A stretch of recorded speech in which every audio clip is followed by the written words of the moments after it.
గడిచిన 1.5 సంవత్సరంలో పెద్ద ఎత్తున ఇండస్ట్రీస్ వస్తున్నాయి. 21 లక్షల కోట్ల రూపాయలు పెట్టుబడులు సాధించిన ఏకైక రాష్ట్రం ఆంధ్రప్రదేశ్ రాష్ట్రం 18 నెలల్లో.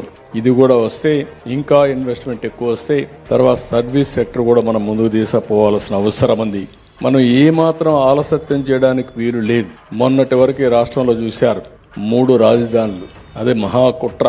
ఒక మాటలో చెప్పాలంటే 3 రాజధానులు మాట్లాడి అసలు రాజధాని ఏదో లేకుండా చేసి మనం ప్రపంచం అంతా కూడా అపహాస్యమయ్యే పరిస్థితికి వచ్చాం.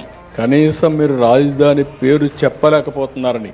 ఎంత నామోషిగా ఉంటుందంటే ఓసారి నీ పేరేంటంటే మన పేరు చెప్పుకోలేని పరిస్థితికి మనం వచ్చాం.